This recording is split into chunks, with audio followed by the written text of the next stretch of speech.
Putin ও ট্রাম্পের পরবর্তী সাক্ষাৎ হতে পারে মস্কোয়। ইউক্রেন যুদ্ধ বন্ধে চুক্তি না হলেও অগ্রগতি হয়েছে। ইউক্রেন যুদ্ধ বন্ধে রুশ প্রেসিডেন্ট ভ্লাদিমির পুতিনের সঙ্গে প্রায় ৩ ঘণ্টার বৈঠকের পর যুক্তরাষ্ট্রের প্রেসিডেন্ট ডোনাল্ড ট্রাম্প বলেছেন তাদের বৈঠক অত্যন্ত ফলপ্রসূ হয়েছে, তবে এখনও কিছু বিষয়ের মীমাংসা বাকি রয়েছে।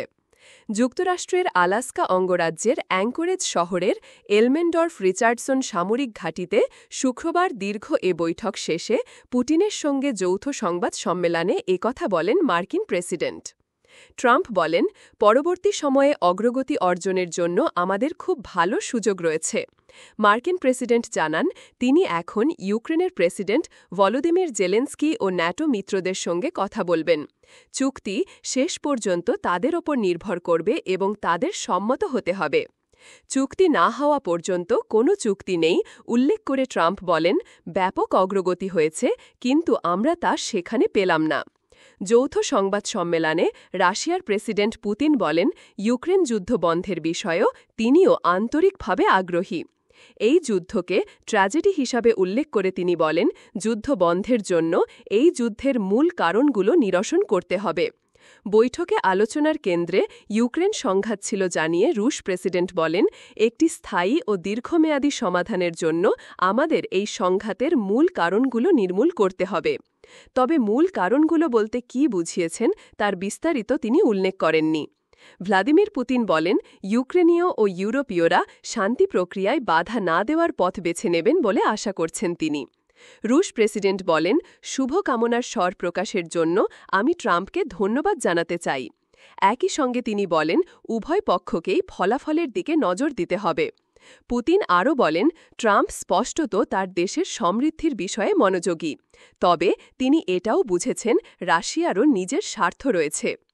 ২০২২ সালের ২৪ ফেব্রুয়ারি ইউক্রেনে সর্বাত্মক সামরিক অভিযান শুরু করে রাশিয়া। এই যুদ্ধ ঘিরে রাশিয়ার সঙ্গে যুক্তরাষ্ট্রের সম্পর্ক তলানিতে গিয়ে ঠেকে। যুদ্ধক্ষেত্রে রুশ বাহিনীকে প্রতিরোধের জন্য ইউক্রেনকে বিপুল আধুনিক সমরাস্ত্র সরবরাহ করে যুক্তরাষ্ট্র। সেই সঙ্গে রাশিয়ার ওপর নানা ধরনের নিষেধাজ্ঞা দেয় যুক্তরাষ্ট্র ও তার পশ্চিমা মিত্ররা। কার্যত রাশিয়াকে সারা দুনিয়া থেকে বিচ্ছিন্ন করে একঘরে করার সর্বাত্মক চেষ্টা চালায় যুক্তরাষ্ট্রের তৎকালীন বাইডেন প্রশাসন। এ পরিস্থিতির মধ্য দিয়ে ৩.৫ বছর ধরে যুদ্ধ চালিয়ে আসা রাশিয়া ইউক্রেনের একটি বড় অংশ দখল করে আছে। সংবাদ সম্মেলনে বক্তব্যে যুক্তরাষ্ট্রের সঙ্গে রাশিয়ার সম্পর্কের অবনমন নিয়েও কথা বলেন ভ্লাদিমির পুতিন। তিনি বলেন, কয়েক বছর ধরে যুক্তরাষ্ট্র ও রাশিয়ার মধ্যে শীর্ষ পর্যায়ে কোনো বৈঠক হয়নি। দুই দেশের সম্পর্ক স্নায়ুযুদ্ধের পর সবচেয়ে খারাপ পর্যায়ে পৌঁছেছিল। ২০২০ সালের নির্বাচনের পর তিনি যুক্তরাষ্ট্রের প্রেসিডেন্ট থাকলে ইউক্রেন যুদ্ধ শুরুই হতো না বলে ডোনাল্ড ট্রাম্প বারবার যে দাবি করে আসছেন তার সঙ্গেও একমত জানিয়েছেন পুতিন। এখন সংঘাত থেকে সংলাপে ফেরার সময় উল্লেখ করে রুশ প্রেসিডেন্ট বলেন, এ বৈঠক আরও অনেক আগেই হওয়া উচিত ছিল। পুতিন জানান, তিনি ও ট্রাম্প বেশ কয়েকবার খোলামেলা ফোনালাপ করেছেন। ট্রাম্পের বিশেষ দূত স্টিভ হোয়াইটকফও আলোচনা এগিয়ে নিয়েছেন। গ্রন্থনা অধ্যক্ষ মহসিন আলী আঙ্গুর, সম্পাদক ও প্রকাশক মুজিবনগর খবর.com, মেহেরপুর। পুতিন ও ট্রাম্প উভয়ে আলাস্কা ছাড়ছেন। যুক্তরাষ্ট্রের প্রেসিডেন্ট ডোনাল্ড ট্রাম্প ও রাশিয়ার প্রেসিডেন্ট ভ্লাদিমির পুতিন প্রায় ৩ ঘণ্টার বৈঠক শেষে আলাস্কা ছাড়ছেন। পুতিন এরই মধ্যে তাকে বহনকারী উড়োজাহাজে উঠে গেছেন। পুতিনের মিনিট ১০ পর ট্রাম্পও তাকে বহনকারী উড়োজাহাজে উঠে যান। কিছুক্ষণের মধ্যেই উড়োজাহাজ দুটি নিজ নিজ গন্তব্যের উদ্দেশ্যে রওনা করবে বলে ধারণা করা হচ্ছে। স্থানীয় সময় শুক্রবার বেলা ১১টার দিকে আলাস্কার এলমেন্ডর্ফ রিচার্ডসন সামরিক ঘাঁটিতে পুতিনকে বহনকারী উড়োজাহাজ অবতরণ করেন। এর কয়েক মিনিট আগে ট্রাম্পকে বহনকারী উড়োজাহাজও সেখানে অবতরণ করে। বিমানবন্দরে পুতিনকে লাল গালিচায় উষ্ণভাবে বরণ করেন ট্রাম্প।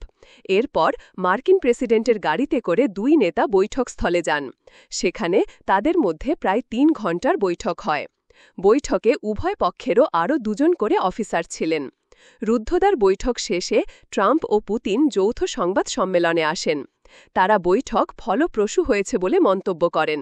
কিন্তু রাশিয়া ইউক্রেন যুদ্ধবিরতি বা এ যুদ্ধ বন্ধের চুক্তি নিয়ে সুনির্দিষ্ট কোনো ঘোষণা আসেনি।